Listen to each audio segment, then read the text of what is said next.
Hello student, last class में हमने discuss किया था सर्कुलर करंट लूप और पॉइंट ऑफ इंटरेक्शन और हेल्महोल्ट्ज कॉइल।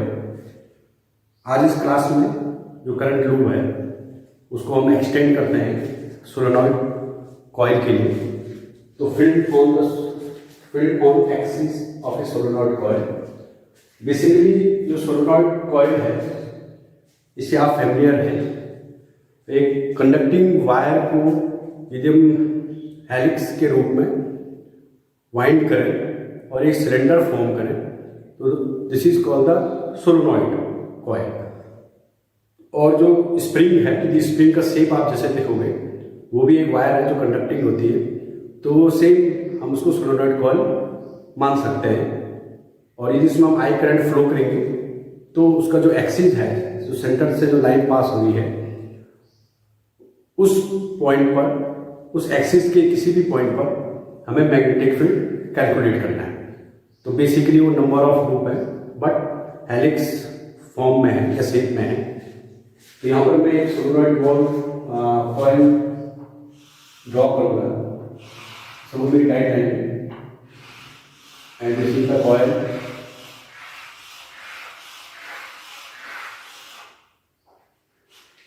और इस कॉइल में आई करंट फ्लो होगी, that is I current flow. तो इस कॉइल में यदि इसकी वाइंडिंग देखें हम तो इस टाइप से हम देखेंगे तो इस पॉइंट पे जो करंट है उसकी बेसिकली जो डायरेक्शन है वो इस बोल्ट के परपेंडिकुलर इनवॉल्व डायरेक्शन होगी। यदि पहली वाइंडिंग हम ऐसे लेते हैं, इस सपोज इसको हम कॉइल का फर्स्ट लूप लेते हैं तो बेसिकली ये जो ऑरेंज कलर का है तो कॉइल आपकी ऐसी है तो करंट इधर को फ्लो हो रही है। तो इस डायरेक्शन में देखने पर करंट जो है उसकी जो डायरेक्शन है वो basically perpendicular to this board and inward direction है। और इस सीड में देखेंगे तो करंट यहाँ से बाहर आते हुए हमें दिखेगी। तो इस सीड में यदि मैं बात करूँ तो दिस इज, इसको हम पॉइंट से दिखा सकते हैं। तो ऐसे ही तो है, प्रत्येक लूप में हम जो करंट की डायरेक्शन इस डायरेक्शन शो कर सकते हैं।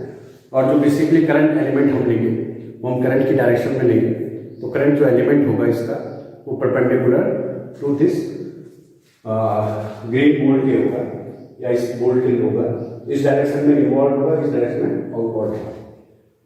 बट हमें करंट एलिमेंट, एक स्मॉल करंट एलिमेंट के कारण, किसी लूप के करंट एलिमेंट के कारण जो मैग्नेटिक फील्ड इंटेंसिटी है वो हमें नोन है। लास्ट क्लास में हमने डिस्कस की थी, दिस इज डीबी। यहाँ पर मैं डीबी से डिनोट कर रहा हूँ। This is mu naught I and mu naught I A square upon 2x square plus a square to power 3/2। और ये तो सिंगल लूप के कारण यदि हमारे पास नंबर ऑफ टर्न n है तो हम यहाँ पर n ऐड कर सकते हैं। तो मैं यहाँ पर डायरेक्टली ऐड कर दे रहा हूँ। This is the n number of loops के लिए, this is n a square. ये आपको क्लियर है किसी लूप के कारण। तो इसी बेसिक जो कंसेप्ट है जो सिंगल लूप का है उसी कंसेप्ट को हम यूज करके सोलेनॉइड कॉइल के लिए मैग्नेटिक फील्ड निकालेंगे इसके एक्सिस पर। सपोज मैं इसका एक्सिस ड्रॉ करता हूँ। This is the axis of solenoid wall। ये सोलेनॉइड का एक्सिस है और इस एक्सिस पर कोई पॉइंट P है। इस पॉइंट P पर हमें magnetic field intensity find out करनी है ड्यू टू आई करंट और इस सोलेनॉइड वॉल के कारण। तो first I is the current, उस पैरामीटर सेट करते हैं current in solenoid coil, and A is the radius of this coil, radius of coil, solenoid coil, और coil। तो इसमें सबसे पहले हम क्या करेंगे, इस पूरी कॉइल का जो इस कॉइल को देखें तो इसका दोनों जो इन पॉइंट है ये बेसिकली जो एंगल बना रहे हैं इससे, तो θ1 और ये बेसिकली θ2 एंगल। तो वेरिएशन जो है, जो फर्स्ट एक पॉइंट है वो इस पी पॉइंट से θ1 एंगल ड्रॉ कर रहा है, और जो सेकंड पी पॉइंट है ये θ2 एंगल ड्रॉ कर रहा है। दैट मीन्स θ1 और θ2 से हम इसकी पूरी लेंथ को डिफाइन कर सकते हैं एंगल के टर्म्स में। जब एंगल चेंज ऑफ वेरिएबल के टर्म्स की बात करें तो θ1 से लेकर θ2 तक आपकी पूरी कॉइल कवर हो जा रही है। ठीक, नेक्स्ट सपोज dx, या पहले हम देखते हैं, suppose small n is the number of turn per unit length of coil, solenoid coil. हम इसमें टोटल नंबर ऑफ टर्न की बात नहीं कर रहे हैं, हम इसमें बात कर रहे हैं number of turn per unit length कितनी है। तो यदि number of turn per unit n है और लेंथ सपोज सोलेनॉइड बॉल की l है, तो हम n इंटू l कह सकते हैं, total capital N, number of turn, total number of turn in solenoid coil. But हम केवल इस समय n डिफाइन करेंगे, number of turn per unit length of solenoid coil. तो इस प्रॉब्लम को सॉल्व करने के लिए हम इस सोलेनॉइड कॉइल का एक स्मॉल सेक्शन कट करेंगे, जिसको हम जनरली dx से डिनोट कर रहे हैं। ये बेसिकली जो dx है, करंट एलिमेंट से कंफ्यूज आप ना करें, ये उसके लेंथ के अलाउंग हमने डिस्टेंस ले लिखी है। बेसिकली राउंड जो लूप है, लूप की डायरेक्शन, लूप जो आपका इस सेंस में है और ये लूप आपका धीरे धीरे इंक्रीज हो रहा है, तो इस सोलेनॉइड बॉल की लेंथ क्रिएट हो रही है, तो हम लेंथ की डायरेक्शन में dx ले रहे हैं। ये चीज आपको क्लियर हो जानी चाहिए। और इस dx यदि हमने स्मॉल इस सोलेनॉइड लेंथ एक स्मॉल पार्ट लिया, तो इस पार्ट में भी नंबर ऑफ टर्न्स हुए। तो suppose this is n dx is number of turn in dx section, small section dx small section, small section हमने सोलेनॉइड करना है, सेक्शन ऑफ कॉइल, इस कॉइल का स्मॉल सेक्शन का dx है। तो dx सेक्शन में n into dx number of आपके पास टर्न्स होंगे। तो यदि हम इस फॉर्मूले को इसमें अप्लाई करें तो हम देखते हैं dv is equal to, that means जो यहाँ पर नंबर ऑफ टर्न है आपके n dx, इनके कारण पॉइंट P पर जिनकी डिस्टेंस r है, r डिस्टेंस पर आई है, displacement vector या position of P with respect to small section of a solenoid ball. So this is equal to mu naught I, और n की जगह पर आएगा n dx into a square upon 2x square plus a square की power 3/2 की power 3/2।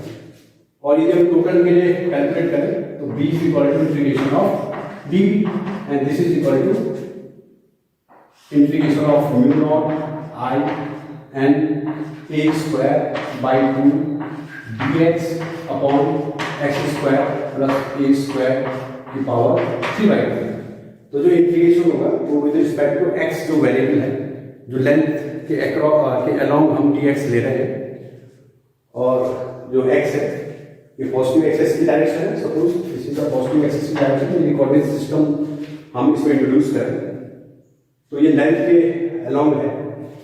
तो जो integration है बेसिकली इसमें एक फिक्स लिमिट, कुछ अपर लिमिट लोअर लिमिट के बेस ऑफ इंटीग्रेशन करेंगे। बट हमें जो लेंथ है उसके बारे में कोई इंफॉर्मेशन नहीं है कि सोलेनॉइड बॉल की लेंथ कितनी है। हम infinite long length solenoid ball के लिए भी कैलकुलेट करते हैं, उसके एक पर्टिकुलर इंड के लिए भी कैलकुलेट करेंगे जब इस लेक्चर के लास्ट में हम उस चीज़ को पढ़ेंगे। तो बेसिकली यहाँ पर हम एक टेक्निक यूज करते हैं चेंज इन वेरिएबल्स का, change in variables, that means जो एक्स वेरिएबल है उसको हम चेंज करेंगे अनदर वेरिएबल्स में, जिसके बेस पर हम सोलेनॉइड बॉल को आसानी से, उसकी लेंथ है तो उसको हम आसानी से डिफाइन कर सकते हैं। सपोज हम इसको थीटा ले लेते हैं तो एंगल के टर्म्स में, तो आप यहाँ पर देख सकते हैं कि जब थीटा को θ1 से θ2 तक वेरी करा तो हमारी सोलेनॉइड बॉल टोटली कंप्लीट जो है एक कवर हो जाएगी। तो मैथमेटिकली कैलकुलेशन के लिए हम इस x को थीटा के टर्म्स में शो करेंगे, जिससे हमारी मैथमेटिकल कैलकुलेशन आसान होगी और विदाउट एनी सोलनॉइड बॉल की इंफॉर्मेशन की हमें सोलनॉइड बॉल का जो कंसेप्ट है, जो उसके सेंटर एक्सिस में जो मैग्नेटिक फील्ड हमें कैलकुलेट करना है, उसको हम बिना किसी प्रॉब्लम के कैलकुलेट कर सकते हैं। तो कैसे थीटा को लेकर मैथमेटिकल कैलकुलेशन आसान होती है, तो इसके लिए पहले हम इसका एक सिंप्लीफाइड ड्रॉ करेंगे। Then this is suppose axis है, ये इसका ये एक्सिस है, this is axis of solenoid ball, और ये जो लाइंस में ड्रॉ कर रहा हूँ, ये लाइन में इसका अपर साइड का ड्रॉ कर रहा हूँ और ये इसके लोअर साइड की लाइन है। बाकी इसमें नंबर ऑफ कॉइल्स हैं, यहाँ पे नंबर ऑफ कॉइल्स है, यहाँ से कंटिन्यूअस कॉइल। तो इस पॉइंट पर आपने स्मॉल dx कैलकुलेट किया है। पॉइंट आपका P इस पोजीशन पर है और P की जो डिस्टेंस है this is suppose r, the radius of this point this is a, और जो P पॉइंट जो डिस्टेंस है x से मिनिमम डिस्टेंस है, द डिस्प्लेसमेंट है दिस इज और x, and this suppose point, this is called 2 point, and this is suppose a point, it dx length, and this is p point। तो geometrically हम इस figure को इस वे में convert कर सकते हैं। तो इस फिगर पे क्या एनालिसिस करेंगे, तो सबसे पहले हम थीटा एंगल डिफाइन करेंगे। सपोज जो dx स्मॉल सेक्शन है सोलनॉइड बॉल का, इसका p के साथ जो ओरिएंटेशन है this is theta angle with angle of theta, और थीटा एंगल हमेशा हम पॉजिटिव एक्स एक्सिस से मेजर करते हैं। ये हमारे पास एक टर्मिनोलॉजी है। तो पॉजिटिव एक्स एक्सिस से हमने ले, इसका मतलब स्मॉल सेक्शन है वो बी पॉइंट से थीटा एंगल बना रहा है। Theta angle this is the from the positive x axis. तो ये ओरिएंटेशन है स्मॉल सेक्शन का बी के रिस्पेक्ट में। तो इस ज्योमेट्री के बेस पर जब इस ट्राइंगल को देखें, triangle A O B, AOB में angle O is equal to 90 angle and angle P is equal to, ये एंगल कितना होगा, ये होगा पाई माइनस थीटा, क्योंकि ये एंगल आपका थीटा है, ये पूरा एंगल पाई होगा, this is pi minus theta. तो यहाँ से हम इक्वेशन निकाल सकते हैं, रिलेशनशिप निकाल सकते हैं, क्योंकि बेसिकली हमें इसमें dx और एक इसको चेंज करना है और एक बेसिकली इस फैक्टर को हमें थीटा के रिस्पेक्ट में चेंज करना है। ठीक, तो सबसे पहले हम करेंगे इसमें tan एंगल P, तो this angle is the pi minus theta, तो tan pi minus theta is equal to perpendicular upon base a upon x, तो this is minus tan theta is equal to a by x. This x is equal to level minus a cos theta minus cos theta. Suppose equation number 1, equation number 2, x is equal to minus a cos theta. तो इस equation number 2 के base पर हम dx calculate करेंगे और x square plus a square की power 3/2 को हम ट्रांसफॉर्म करेंगे इन फॉर्म ऑफ थीटा। तो सबसे पहले इक्वेशन 2 का हम डिफरेंशिएशन करेंगे विद रिस्पेक्ट टू थीटा का, एंड दिस इज dx और माइनस a cos थीटा का differentiation with respect to theta, this is cosec minus cosec square theta. तो यहां से हम देख सकते हैं dx is equal to a cosec square theta d theta. तो हमने तो हम इस dx को रिप्लेस कर सकते हैं a cosec स्क्वायर थीटा इसे d थीटा से। अब x square plus a square की पावर 3/2 की जो वैल्यूज कैलकुलेट करें तो हम लिख सकते हैं calculation for onto x square plus a square की पावर 3/2 यूजिंग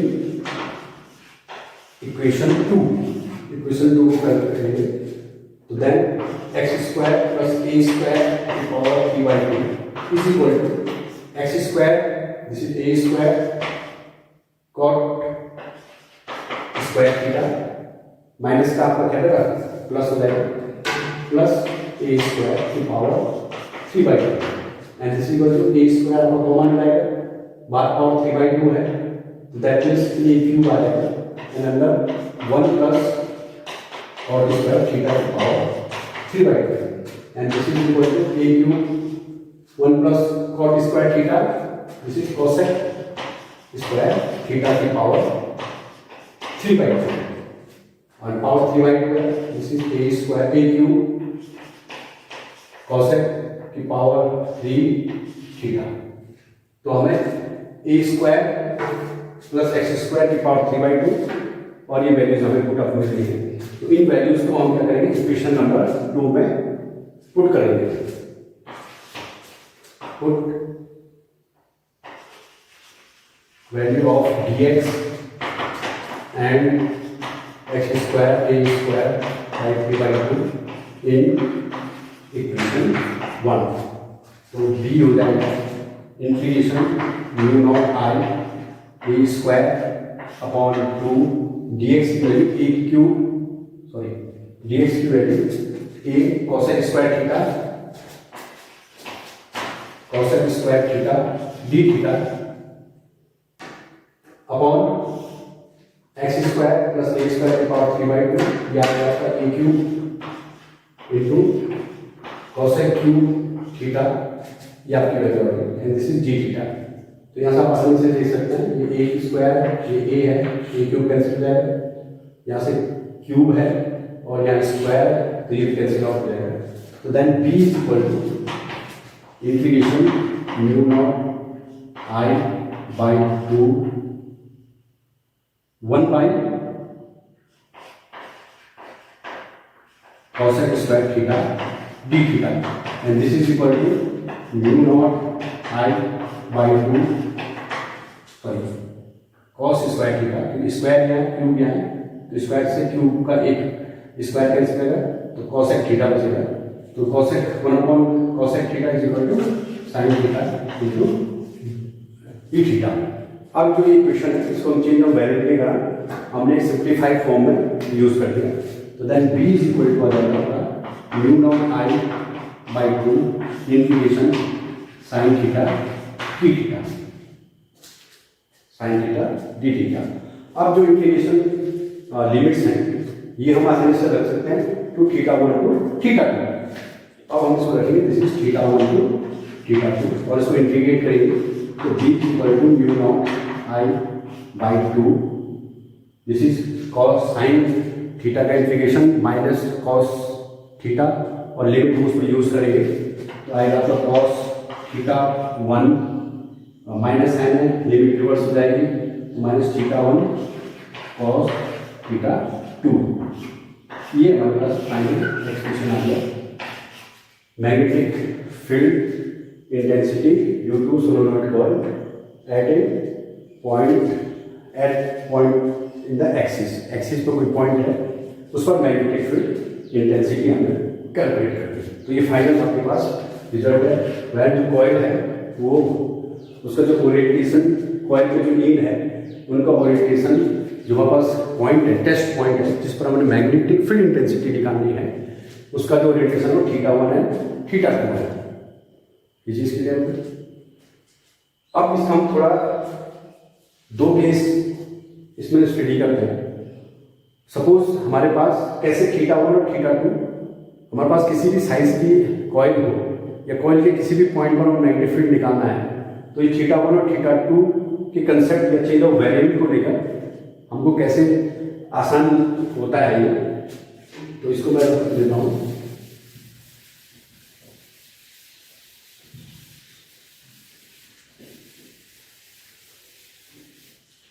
इक्वेशन आ गई E is equal to mu nought I by 2 cos theta 1 minus cos theta 2।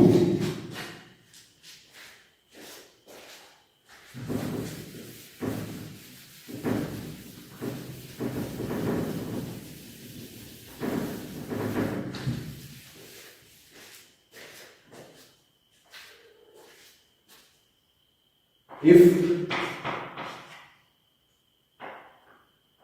long solenoid coil, if a long solenoid coil, suppose हमारे पास क्या है, ये long solenoid coil, तो long solenoid coil के case में that means infinite long coil हमारे पास, एक remarkable length है उस कॉइल की। तो उस केस में जब इस फिगर को देखेंगे तो बेसिकली ये इसका एक्सिस हो गया, ये अपर हो गया, ये इसका बॉटम, फिर जो मैंने लाइन ड्रॉ की है इसी से एक्सिस, ये पॉइंट पी है, ठीक है, और ये आपके थीटा 1 और थीटा 2। अभी ये लॉन्ग कॉइल हम एज्यूम करें तो दैट मीन्स ये लेंथ जो है एक्सटेंड करेगी इन्फिनिटी तक और ये लेंथ भी एक्सटेंड करेगी इन्फिनिटी तक, दोनों लेंथ। तो आप एंगल देख सकते हैं, थीटा 1 एंगल है, यदि हम कॉइल की लेंथ जैसे जैसे हम इंक्रीज करते जाएंगे तो ये थीटा 1 डिक्रीज होता रहेगा इस सेंस में, और इन्फिनिटी पर थीटा 1 बेसिकली जीरो हो जाएगा। यदि थीटा 1 जीरो हो गया दैट मीन्स हम कह सकते हैं ये जो ईड है ये बेसिकली टेंड्स टू इन्फिनिटी है। तो जैसे जैसे ईड टेंड्स टू इन्फिनिटी होगा तो थीटा 1 बेसिकली आपका इज इक्वल टू जीरो, तो ये ईड बेसिकली टेंड्स टू इन्फिनिटी। अब सेकंड को देखते हैं, ये बेसिकली थीटा 2 एंगल है, ये थीटा 2 एंगल है, जैसे हम इसको एक्सटेंड करते जाएंगे तो थीटा 2 इंक्रीज होता जाएगा और इन्फिनिटी पर थीटा 2 बेसिकली इसके पैरेलल हो जाएगा, एक्सिस के पैरेलल, और एक्सिस के पैरेलल मतलब एक्स एक्सिस हमने एक्सिस को ले रखा है तो इसके पैरेलल है इस डायरेक्शन में, that means theta 2 is equal to pi 180 degree. तो एक long straight long solenoid coil के लिए यदि हम थीटा 1 और थीटा 2 की वैल्यूज रखें तो लॉन्ग स्ट्रेट सोलोनॉइड कॉइल के लिए theta 1 is equal to 0 and theta 2 is equal to pi. तो इस केस के लिए हम बीटा निकालेंगे, तो बीटा जो है लॉन्ग स्ट्रेट कॉइल के लिए बीच पर the magnetic field intensity at A point, और ये पॉइंट अप्रोक्सीमेट सेंटर पे ही माना जाएगा, तो उसको एट ए सेंटर भी लिख सकते हैं। तो mu nought I by 2 and cos theta 1 this is 0 minus cos pi 0 and pi, तो then mu nought I by 2 cos 0 this is 1 minus cos pi this is minus 1, और ये बेसिकली आपका mu nought I by 2 into 2 आ जाएगा आपका। And sorry ये एकदम small N भी आना चाहिए इसमें, यहाँ पर स्मॉल एन भी आएगा, नंबर ऑफ टर्न, ये चीज मिस हो गई थी, इसको आप करेक्ट कर दो, small n number of turn per unit length. इस इक्वेशन में कहीं पर मिस हो गया था, पर सोलर रिफ्लेक्ट हो चुका था। तो this is n number of turn and this is 2, then हम कह सकते हैं B is equal to for long, आपके पास इनफाइनाइट लॉन्ग सोलोनॉइड कॉइल है, तो this is equal to mu nought n into I, mu nought n into I, where mu nought is the permeability of vacuum and is the number of turn per unit length, जिसमें solenoid coil की information है कि पर unit length में कितने turns हैं, और आई जो करंट है उसमें फ्लो हो रही है। तो इस केस में इनफाइनाइट लॉन्ग जो सोलोनॉइड कॉइल है तो उसके एक्सिस में जो मैग्नेटिक फील्ड होगा वो mu nought n into I basically, ये इसके सेंटर पॉइंट पर होगा। सेकेंड केस हम लेते हैं, हम सोलोनॉइड कॉइल के किसी एक एंड में हम चेक करते हैं, क्योंकि इसके किसी भी पॉइंट पर यदि मैग्नेटिक फील्ड निकालेंगे तो अप्रोक्सीमेटली इनफाइनाइट लॉन्ग वायर है, सोलोनॉइड कॉइल है, तो अप्रोक्सीमेटली सारे पॉइंट में मैग्नेटिक फील्ड आपका यही आपका वैल्यूज देगी। अब हम यदि किसी सोलोनॉइड कॉइल के सेकेंड केस एंड पॉइंट पर निकालते हैं, या तो इसी एंड पॉइंट पर या अदर एंड पॉइंट पर, तो हमारे पास सपोज एट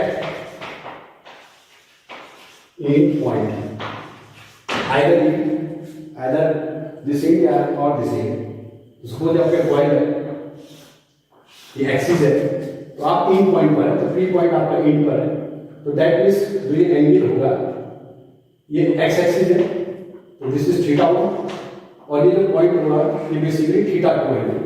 तो आप इसमें देख सकते हैं तो थीटा 1 होगा तो इन पॉइंट के लिए this is 90 degree, this is 90 degree, और जो थीटा होगा थीटा 2, क्योंकि इस पॉइंट को इन्फिनिटी लॉन्ग है तो जो थीटा 2 होगा वो फिर अगेन आपका पाई हो जाएगा, थीटा 2 अगेन दिस इज पाई। तो पहले हम इस पॉइंट में थे तो थीटा 1 आपका 0 था, थीटा 2 आपका पाई था for long straight wire, long straight solenoid coil. But अब हम इन पॉइंट पर है, तो इन पॉइंट पर ये एंगल बेसिकली जो ये लाइन है ये आपकी स्ट्रेट हो जाएगी, परपेंडिकुलर हो जाएगी एक्सिस पर, और दिस इज 90।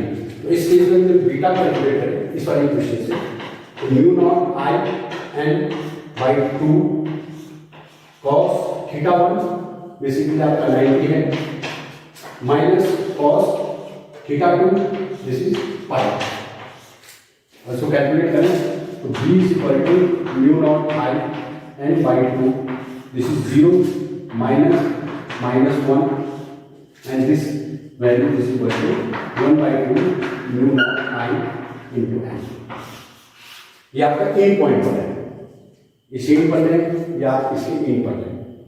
तो ये दो केस है सोलेनॉइड कॉइल के केस में, तो इन दो रिजल्ट को आप कंपेयर करें तो इन दो रिजल्ट के बेस पर हम ये कंक्लूड कर सकते हैं कि आपके पास n number of turn per unit length और I करंट जिस सोलेनॉइड वॉल में फ्लो हो रही है, तो उसके सेंटर पर जो मैग्नेटिक फील्ड होगा वो बेसिकली उसके इन पॉइंट के मैग्नेटिक फील्ड का 2 टाइम्स होगा। यदि हम उसको 2 से मल्टीप्लाई कर दें तो हमारे पास ये वैल्यू आएगी, या उसके इन पॉइंट पर जो मैग्नेटिक फील्ड होगा वो सेंटर के मैग्नेटिक फील्ड का जस्ट हाफ होगा। तो ये था variation in magnetic field in solenoid coil. और यदि आप ग्राफ भी प्लॉट कर सकते हो इसका, या आप ग्राफ प्लॉट करोगे या आप सेंटर पॉइंट देखो, तो सेंटर पॉइंट पर आपका मैग्नेटिक फील्ड जो है वो सपोज म्यू नॉट एन आई है, और जैसे आप सेंटर से जो लेंगे तो अप्रोक्सीमेट कांस्टेंट है क्योंकि इनफाइनाइट लॉन्ग वायर है, और जैसे आप इन पॉइंट तक आओगे तो ये फाइनली अगर डिक्रीज होगा और फिर ये रैपिडली 0 की तरफ चला जाएगा, और ये बेसिकली इस वैल्यूज पर ये जस्ट हाफ होगा म्यू नॉट एन आई के। This is field and this is the x axis.